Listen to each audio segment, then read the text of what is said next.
بسم اللہ الرحمن الرحیم۔ السلام علیکم۔ آج کی اس ویڈیو میں ہم لوگ نبی کریم صلی اللہ علیہ وسلم نے جو مدنی زندگی گزاری ہے ان کے بارے میں ڈسکس کریں گے۔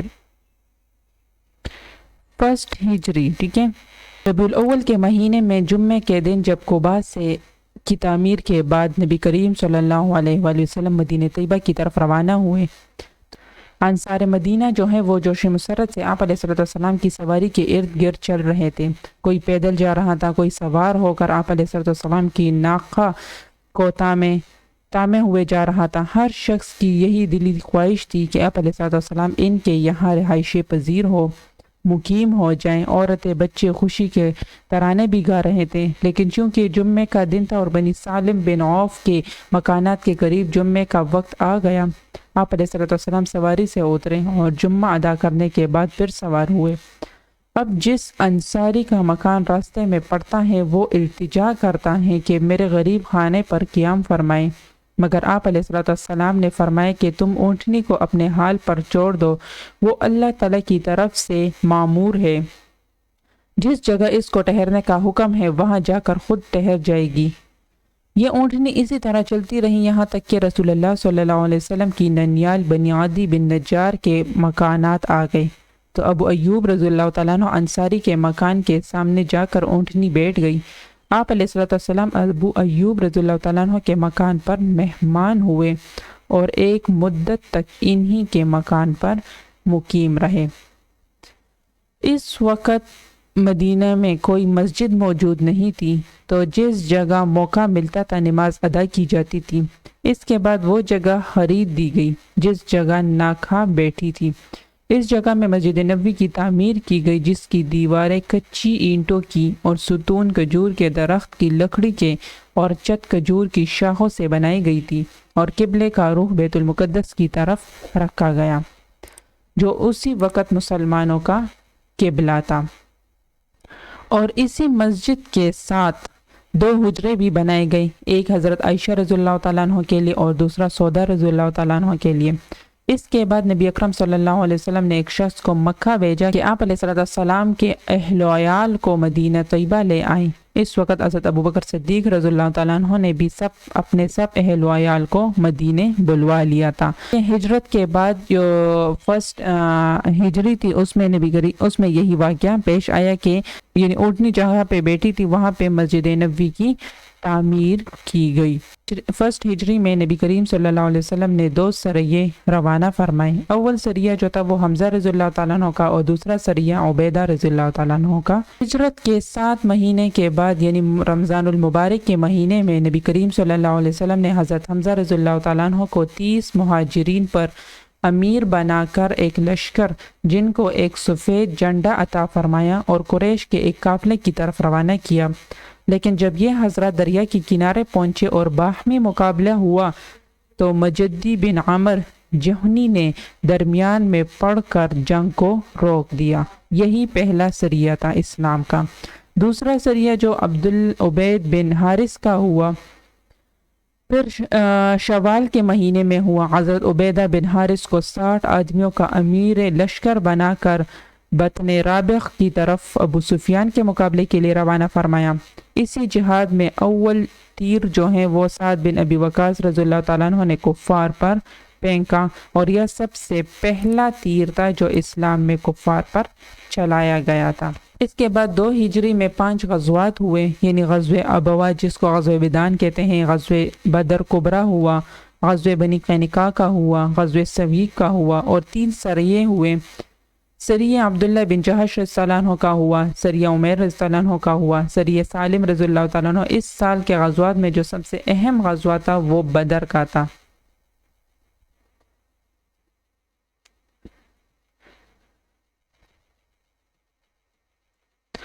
اور 2 ہجری میں مسلمانوں کا قبلہ نبی کریم صلی اللہ علیہ وسلم کی خواہش کے مطابق بیت المقدس کے بجائے کعبہ قرار دیا گیا، جو دنیا کا پہلا گھر ہے اور جسے لوگوں کو یکجہتی کے ساتھ خدا کی عبادت پر مجتمع کرنے کے لیے مرکز توجہ بنایا گیا ہے۔ اور اسی 2 ہجری میں اذان کا حکم بھی آیا۔ 2 ہجری میں حضرت رقیہ رضی اللہ تعالیٰ عنہ کی وفات ہوئی۔ 2 ہجری میں عید الفطر بھی پڑھی گئی تھی۔ رمضان کے روزے اور زکوٰۃ کا حکم بھی اسی سال فرض کیا گیا تھا۔ صدقہ فطر بھی اسی سال واجب ہوئی، عید الفطر پڑھی گئی اور عید الاضحیٰ کی نماز اور قربانی بھی اسی سال واجب ہوئی ہے۔ اور اسی سال میں یعنی 2 ہجری میں ذی الحجہ کے مہینے میں حضرت فاطمہ رضی اللہ تعالیٰ عنہ کی شادی بھی ہوئی تھی۔ پھر 3 ہجری کو جو ہے بیٹل آف احد کا واقعہ پیش آیا۔ غزوہ بنو نذیر کا واقعہ 4 ہجری کو پیش آیا اور 4 سریے ہوئے، سریہ ابو سلمہ رضی اللہ عنہ، سریہ عبداللہ بن عنیس کا، سریہ منذر اور سریہ مرصد رضی اللہ تعالیٰ عنہ کا ہوا۔ سریہ منذر اور سریہ مرصد یہ 4 سریے اسی 4 ہجری کو پیش آئے۔ 4 ہجری میں حضرت حسن رضی اللہ تعالیٰ عنہ کی ولادت بھی ہوئی۔ حضرت ام سلمہ نبی کریم صلی اللہ علیہ وسلم کے نکاح میں اسی سال آئی تھی۔ 5 ہجری میں بیٹل آف احزاب کا واقعہ، غزوہ احزاب کا واقعہ پیش آیا۔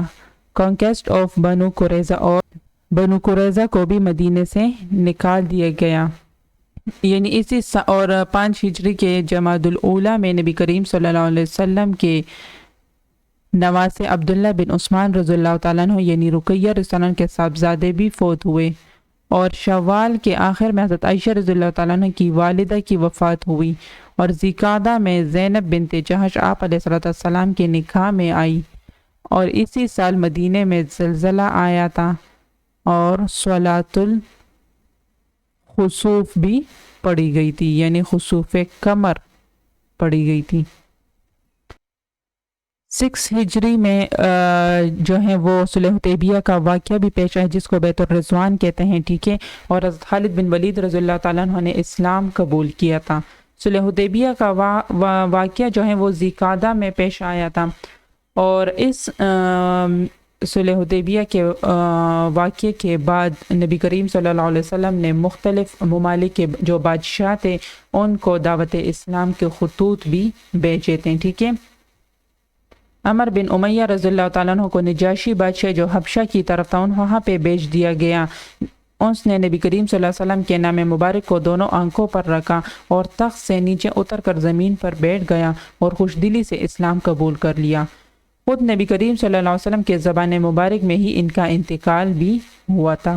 دہیہ کلمی رضی اللہ عنہ کو ہرقل نامی بادشاہ روم کے پاس بھیجا، اسے بھی دلائل قاطعہ اور کتب سابقہ کی شہادت سے ثابت ہو گیا کہ آپ علیہ السلام نبی برحق ہیں، لیکن اسلام لانے کا ارادہ کر لیا، مگر اس پر تمام رعیت برہم ہو گئی اور اس کو یہ قوی خطرہ پیدا ہو گیا کہ اگر میں مسلمان ہو گیا تو یہ لوگ مجھے سلطنت سے نکال دیں گے، معزول کر دیں گے، اس لیے اسلام لانے سے رک گیا۔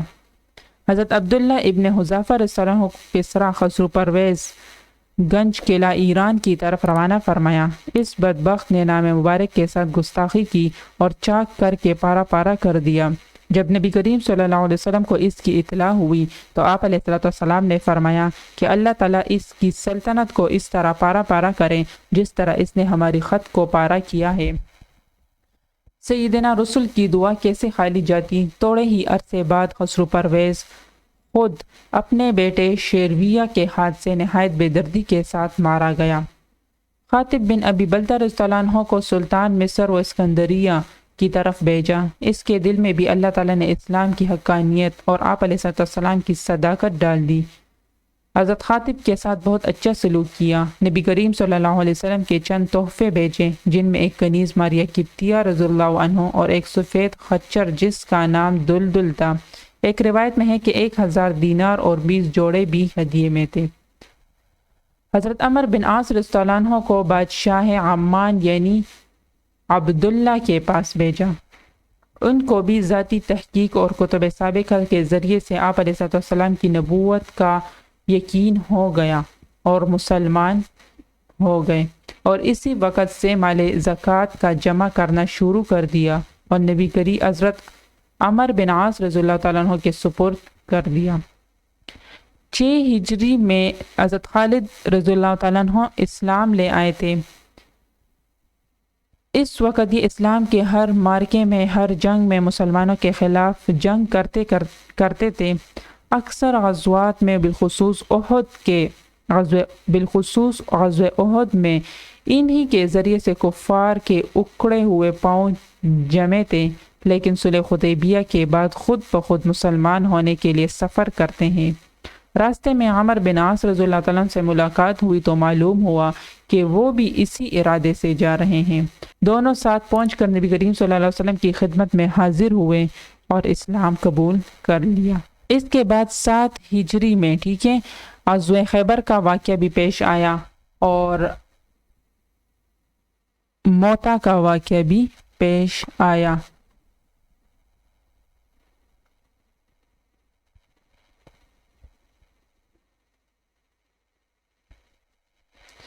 یہاں پہ ہے کہ لیٹر ٹو دا کنگز، نبی علیہ السلام نے 7 ہجری کو خطوط بھیجے تھے، لیکن تاریخ کی کتابوں میں ملتا ہے کہ وہ 6 ہجری کو نبی علیہ السلام نے مختلف بادشاہوں کو، مختلف ممالک کے بادشاہوں کو خطوط بھیجے تھے، تو وہ 6 ہجری میں تھا۔ ٹھیک ہے،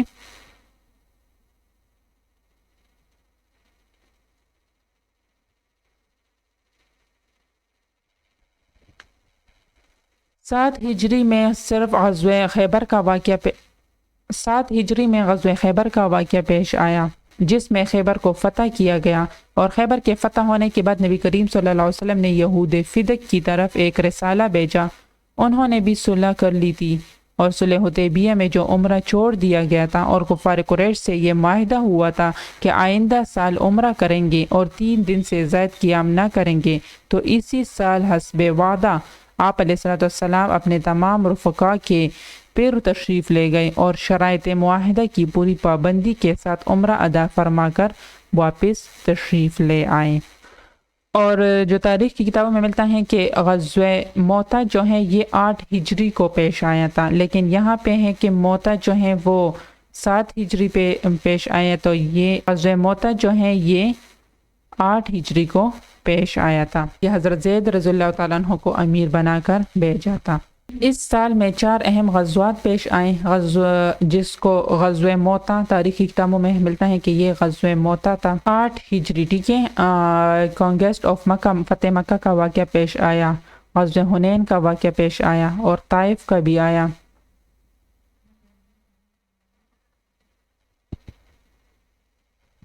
اور 8 ہجری میں تاریخی کتابوں میں ملتا ہے کہ 8 ہجری میں غزوہ موتا کا واقعہ پیش آیا تھا۔ ٹھیک ہے، اور اس میں 10 سریے بھیجے گئے تھے۔ سریہ غالب بجانب بنی ملوح، سریہ غالب بجانب فدق، سریہ شجاع، سریہ کعب اور سریہ عمر بن عاص کا تھا، سریہ ابو عبیدہ بن جراح رضی اللہ عنہ کا تھا، اور سریہ ابو قتادہ کا تھا، سریہ خالد رضی اللہ عنہ کا تھا، جس کو غمیسہ بھی کہا جاتا ہے۔ ٹھیک ہے، سریہ طفیل بن عامر الدوسی کا بھی تھا، اور سریہ قطبہ کا بھی تھا۔ ٹھیک ہے، تو اس میں 10 سریے جو ہیں وہ نبی علیہ السلام نے بھجوائے تھے۔ ٹھیک ہے، اس کے بعد 9 ہجری میں غزوہ تبوک کا واقعہ پیش آیا، جس میں کوئی جنگ نہیں ہوئی تھی، پھر حج کا حکم آ گیا اور غزوہ تبوک کا واقعہ پیش آیا۔ غزوہ تبوک کے واپسی کے بعد آپ علیہ السلام نے یہودیوں منافقین نے یہاں پہ ایک مسجد بنائی تھی جس کا نام مسجد زرار تھا، اور یہ مسجد نبوی کے مقابل انہوں نے بنائی تھی۔ ٹھیک ہے، جب نبی کریم صلی اللہ علیہ وسلم غزوہ تبوک سے واپس ہوئے تو واپسی کے بعد آپ علیہ السلام نے اس جگہ آگ لگا دینے کا حکم فرمایا، جو منافقین نے مسلمانوں کے خلاف مشورے کرنے کے لیے مسجد کے نام سے بنائی تھی، اور مسلمانوں کو دھوکہ دینے کے لیے اس کا نام مسجد رکھا دیا گیا۔ اس سے یہ بھی معلوم ہو کہ مسجد زرار در حقیقت مسجد نہیں تھی۔ 9 ہجری میں نبی کریم صلی اللہ علیہ وسلم کی خدمت میں مختلف علاقوں سے، مختلف جگہوں سے، دور دراز کے جگہوں سے سفر طے کرتے ہوئے وفود کی صورت میں یہ لوگ پہنچے، اور بے رضائے و رغبت اسلام کے حلقے بگوش بن کر اپنا جان و مال فدا کرنے کے لیے تیار ہو جاتے ہیں۔ یہ وہ ان وفود کی حاضری 9 ہجری میں ہوئی تھی۔ اس میں وفد ثقیف بھی تھا، جو تبوک سے واپسی کے بعد ہی مدینہ منورہ میں حاضر ہو کر مشرف اسلام ہوا، اور پھر پے در پہ وفود آنے شروع ہو گئے، جن کی تعداد 70 تک نقل کی جاتی ہے۔ اس کے بعد وفد بنی فزارہ بھی تھا جو پہلے ہی مسلمان ہو کر نبی کریم صلی اللہ علیہ وسلم کی خدمت میں حاضر ہوئے، اور اس کے بعد وفد بنی تمیم تھا جو آپ علیہ السلام کی خدمت میں حاضر ہوئے، اور کچھ مکالمات کے بعد سب کے سب مسلمان ہو کر وطن لوٹے۔ اور ان کے بعد وفد خندہ بھی تھا، وفد بنی عبد القیس اور وفد بنی حنیفہ، یہ سب مسلمان ہو کر نبی کریم صلی اللہ علیہ وسلم کی خدمت میں حاضر ہو کر مسلمان ہو گئے۔ یہ وفد بنی حنیفہ میں مسلمہ کذاب بھی شامل تھا، جو بعد میں نبوت کا دعویٰ کر کے مسلمہ کذاب کے نام سے پکارا گیا تھا، اور محض اس دعوے پر نبوت کی بنا پر صدیق اکبر کے زمانے میں جماعت صحابہ کے ہاتھوں سے ماں اپنے رفقا کے ان کو قتل کر دیا گیا تھا۔ وفد بنی قحطان تھا، وفد بنی حارث تھا، اور صدیق اکبر رضی اللہ، یہ وفود جو ہے یہ نبی کریم صلی اللہ علیہ وسلم کی خدمت میں حاضر ہوئے تھے اور اسلام قبول کیا تھا۔ صدیق اکبر رضی اللہ تعالیٰ عنہ کو حج کا امیر بنایا گیا تھا۔ غزوہ تبوک کے بعد ذوالقعدہ 9 ہجری میں نبی کریم صلی اللہ علیہ وسلم نے حضرت ابوبکر صدیق رضی اللہ تعالیٰ عنہ کو حج کے لیے مکہ معظمہ روانہ فرمایا۔ پھر اس کے بعد 10 ہجری میں نبی کریم صلی اللہ 9 ہجری میں حضرت ابوبکر صدیق رضی اللہ عنہ نے انہی کی طرز پر حج ادا کیا تھا، لیکن 10 ہجری میں نبی کریم صلی اللہ علیہ وآلہ وسلم نے بے قواعد شرعیہ کے مطابق حج ادا فرمایا تھا۔ 9 تاریخ کو عرفات تشریف لے جا کر آپ علیہ السلام نے ایک مفصل اور بلیغ خطبہ دیا، اور اللہ کے رسول صلی اللہ علیہ وسلم کا آخری پیغام تھا کہ نبی کریم صلی اللہ علیہ وسلم کے وہ الفاظ یہی تھے کہ اے لوگو میرا کلام سنو تاکہ میں تمہارے لیے ضروری امور کو بیان کر دوں، نہ معلوم کہ آئندہ سال پھر میں تم سے مل سکوں یا نہیں۔ اس کے بعد فرمایا مسلمانوں کی جان و مال آبرو تم پر قیامت تک اسی طرح حرام ہے جیسے اس دن عرفہ یعنی اس مہینہ ذی الحجہ اور اس شہر مکہ کی حرمت ہے، اس لیے جس شخص کے پاس کسی کی امانت ہو تو وہ اس کی امانت واپس کر دے۔ اس کے بعد ارشاد فرمایا اے لوگو تمہاری عورتوں کے تم پر کچھ حقوق ہیں اور ان پر تمہارے حقوق ہیں اور ان پر تمہارے حقوق ہیں۔ اے لوگوں مسلمان سب بھائی بھائی ہیں، کسی شخص کے لیے اپنے بھائی کا مال بغیر اس کی خوشی کے حلال نہیں۔ میرے بعد تم پھر کافر نہ ہو جاؤ کہ ایک دوسرے کی گردنیں مارنے لگو، اس لیے کہ میں نے تمہارے لیے اپنے بعد خدا کی کتاب چھوڑ دی ہے کہ اگر تم اس کے احکام کو مضبوطی سے پکڑتے رہو تو کبھی گمراہ نہ ہوں گے۔ پھر ارشاد فرمایا اے لوگو تمہارا پروردگار ایک ہے، تمہارا باپ ایک ہے، تم آدم علیہ السلام کی اولاد ہو اور آدم علیہ السلام مٹی سے پیدا ہوئے۔ تم میں سب سے عزت والا وہ ہیں جو متقی ہوں، کسی عربی کو کسی اجمی پر تقوی کے سوا کوئی فضیلت نہیں ہو سکتی۔ یاد رکھو کہ میں تبلیغ کو کر چکا اور یا اللہ تو گواہ ہے کہ میں تبلیغ کر چکا۔ حاضرین کو چاہیے کہ یہ کلمات غائبین کو پہنچا دیں۔ حج سے فارغ ہو کر نبی کریم صلی اللہ علیہ وسلم 10 روز تک مکہ مکرمہ میں مقیم ہو رہ کر مدینہ طیبہ واپس تشریف لے آئے۔ اس کے بعد 11 ہجری بدھ کی رات نبی کریم صلی اللہ علیہ وسلم نے قبرستان بقیع ارقد میں تشریف لے جا کر اہل قبور کے لیے دعائیں مغفرت کی اور فرمایا اے اہل مقابر تمہیں اپنا یہ حال اور قبروں کا قیام مبارک ہو، کیونکہ اب دنیا میں تاریک فتنے ٹوٹ پڑے۔ وہاں سے تشریف لائے تو سر میں درد تھا اور پھر نجار ہو اور پھر بخار ہو گیا، اور یہ بخار صحیح روایت کے مطابق 13 روز تک متواتر رہا اور اسی حالت میں وفات ہو گئی۔ اسی سال میں آپ اپنے دستور کے مطابق ہر روز ازواج المطہرات کے حجروں میں منتقل ہوتے رہے۔ جب آپ علیہ السلام کا مرض طویل اور سخت ہو گیا تو ازواج المطہرات سے اجازت لی کہ ایام مرض میں صدیق عائشہ رضی اللہ تعالیٰ عنہ کے گھر میں رہیں۔ سب نے اجازت دے دی۔ رفتہ رفتہ مرض اتنا بڑھ گیا کہ آپ مسجد تک بھی تشریف نہ لا سکے تو ارشاد فرمایا کہ صدیق اکبر سے کہو کہ نماز پڑھائیں۔ حضرت صدیق اکبر رضی اللہ تعالیٰ عنہ نے تقریباً 17 نمازیں پڑھائیں۔ پھر ایک روز اتفاقاً صدیق اکبر رضی اللہ تعالیٰ عنہ حضرت عباس رضی اللہ تعالیٰ عنہ انصار کی ایک مجلس میں گزرے تو وہ رو رہے تھے۔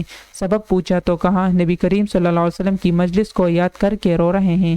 حضرت عباس رضی اللہ تعالیٰ عنہ نے یہ خبر آپ علیہ السلام کو کو پہنچا دی۔ یہ سن کر آپ علیہ الصلوۃ والسلام حضرت علی اور حضرت فضل کے کندھوں پر ٹھیک لگائے ہوئے باہر تشریف لائے۔ حضرت عباس رضی اللہ تعالیٰ عنہ آگے آگے تھے۔ آپ علیہ الصلوۃ والسلام ممبر پر چڑھے لیکن نیچے ہی سیڑھی پر جلوے افروز رہے اور اوپر نہ چڑھ سکے، اور بلیغ خطبہ دیا جس کے بعض کلمات یہ ہیں کہ اور یہ نبی کریم صلی اللہ علیہ وسلم کا آخری خطبہ تھا: اے لوگو، مجھے معلوم ہوا ہے کہ تم اپنے نبی کی موت سے ڈر رہے ہو۔ کیا مجھ سے پہلے کوئی نبی ہمیشہ رہا ہے جو میں رہتا؟ ہاں، میں اپنے پروردگار سے ملنے والا ہوں اور تم مجھ سے ملنے والے ہو۔ ہاں، یہ پسند کریں کہ بروز قیامت اس حوض سے سیراب ہو تو اس کو چاہیے کہ اپنے ہاتھ اور زبان کو لا یغنی اور بے ضرورت باتوں سے روکے۔ میں تمہیں مہاجرین کے ساتھ حسن سلوک اور اتحاد کی وصیت کرتا ہوں۔ ارشاد فرمائے کہ جب لوگ اللہ تعالیٰ کی اطاعت کرتے ہیں تو ان کے حکام اور بادشاہ ان کے ساتھ انصاف کرتے ہیں، اور جب وہ اپنے پروردگار کی نافرمانی کرتے ہیں تو وہ ان کے ساتھ بے رحمی کرتے ہیں۔ اس کے بعد مکان تشریف لے آئیں اور وفات سے 5 یا 3 روز پہلے پھر ایک مرتبہ باہر تشریف لائے اور سر مبارک بندھا ہوا تھا۔ حضرت صدیق اکبر رضی اللہ تعالیٰ عنہ نماز پڑھا رہے تھے، وہ پیچھے ہٹنے لگے۔ آپ علیہ السلام نے ہاتھ کے اشارے سے فرمایا اور خود ابو بکر صدیق رضی اللہ عنہ کے بائیں جانب بیٹھ گئے، تشریف فرما گئے۔ نماز کے بعد مختصر خطبہ دیا۔ اس کے بعد دوسرے ربیع الاول یعنی پیر کے دن لوگ صبح کی نماز حضرت صدیق اکبر رضی اللہ تعالیٰ عنہ کے پیچھے پڑھ رہے تھے کہ یکا یک آپ علیہ السلام نے حضرت عائشہ رضی اللہ عنہ کے حجرے کا پردہ کھول کر لوگوں کی طرف دیکھا اور تبسم فرمایا۔ صدیق اکبر رضی اللہ تعالیٰ عنہ یہ دیکھ کر پیچھے ہٹنے لگے اور خوشی کی وجہ سے صحابہ کے قلوب نماز میں منتشر ہونے لگے۔ آپ علیہ السلام نے ان کو ہاتھ سے اشارہ فرمایا کہ نماز پوری کرو، اور خود اندر تشریف لے گئے اور پردہ چھوڑ دیا، اور اس کے بعد پھر باہر تشریف نہیں لائے۔ اسی روز ظہر کے بعد اس عالم سے انتقال فرما کر رفیق اعلیٰ کے ساتھ مل گئے۔ صحیح بخاری کی روایت کے مطابق کہ اس وقت نبی کریم صلی اللہ علیہ وسلم کی عمر شریف 63 برس تھی۔ ملتے ہیں نیکسٹ ویڈیو میں اور امپورٹنٹ نوٹس کے ساتھ۔ ٹھیک ہے، اللہ حافظ۔